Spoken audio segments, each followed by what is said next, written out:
Optimis, itulah yang kini benar-benar dirasakan publik tanah air untuk menata babak ketiga kualifikasi Piala Dunia 2026. Datang dengan status skuad termuda dan diremehkan, akhirnya berkat doa, usaha, dan pastinya keberuntungan, Indonesia mampu meraih 2 poin krusial atas Arab Saudi dan juga Australia. Ya, apa yang dilakukan Indonesia kini makin jadi sorotan dunia.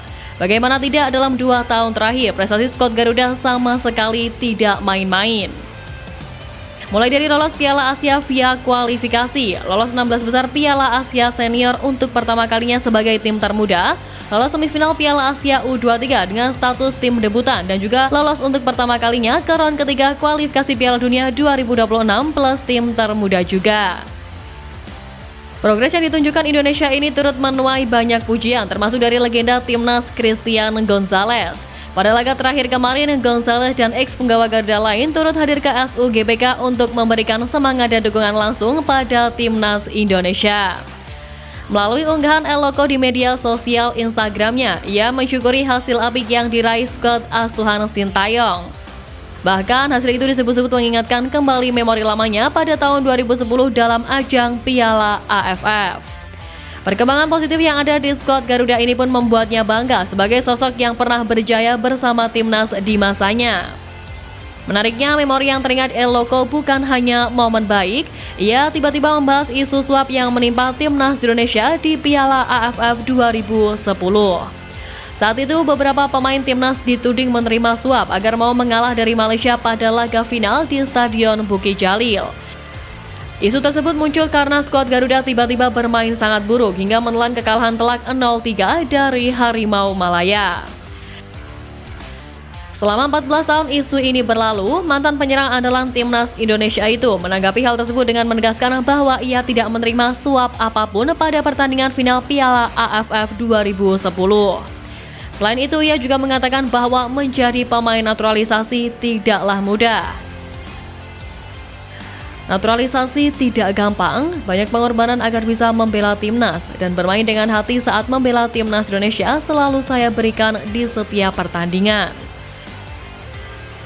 Tak bisa dipungkiri, adanya pemain naturalisasi dalam diri tim Merah Putih menuai banyak pro dan kontra dari berbagai pihak. Mantan Duta Besar Republik Indonesia untuk Polandia pada periode 2014-2019, Peter Gonta, juga mengkritik langkah PSSI yang memujuk banyak pemain keturunan untuk memperkuat timnas Indonesia. Ia melemparkan sejumlah pertanyaan yang salah satunya, apakah dirinya malu timnas Indonesia diperkuat 9 pemain naturalisasi? Pertanyaan itu merujuk kepada 9 pemain keturunan yang menjadi starter di laga timnas Indonesia versus Australia beberapa hari lalu. Ia mengaku malu karena skuad Garuda kini mayoritas diperkuat oleh pemain berdarah campuran. Persetan dengan ucapan itu, satu yang pasti, apa yang dibuat kepengurusan PSSI saat ini layak mendapatkan apresiasi. Melalui terobosan yang dilakukan Ketua Umum PSSI Erick Thohir, timnas Indonesia mulai diperhitungkan. Timnas kita yang dulunya kesulitan untuk bersaing di Asia Tenggara, kini mulai naik kelas, pelan-pelan masuk ke persaingan Asia. Anggota Exco PSSI Arya Sinulinga pun mengaku bingung mengapa masih ada orang yang mempertanyakan soal pemain naturalisasi. Kita ini bingung ya, ketika timnas kita berjuang, hasilnya baik, membawa nama merah putih, semuanya bersatu, rakyatnya mendukung, bisa dilihat tuh. Padahal jelas-jelas para pemain naturalisasi ini merupakan pemain yang berdarah Indonesia dan telah sah menjadi WNI dengan beberapa proses. Soal paspor yang jadi pertanyaan, Arya memastikan bahwa para pemain naturalisasi hanya mempunyai 1 paspor, yaitu Indonesia.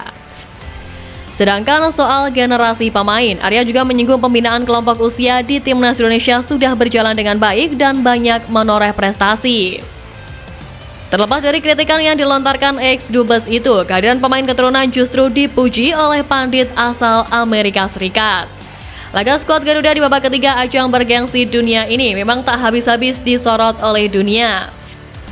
Pandit asal negeri Paman Sam itu bahkan memberikan analisisnya soal skuad asuhan Sintayong saat ini. Soltero menyoroti 2 laga terakhir yang dijalani tim Merah Putih kala menahan imbang Arab Saudi dan juga Australia. Menurut Soltero, berbeda pada laga melawan Bahrain, tim Australia mendominasi penguasaan pertandingan saat melawan Indonesia di GBK. Namun tim Garuda memiliki semangat ofensif yang sangat baik. Soltero bahkan sangat mengakui bagaimana pertahanan dari timnas Indonesia yang dijaga oleh Jay Izzes, Justin Hubner, dan Rizky Ridho yang sukses dikunci dengan apik. Mereka juga membicarakan performa apik dari Marten Pas yang beberapa kali melakukan penyelamatan gemilang.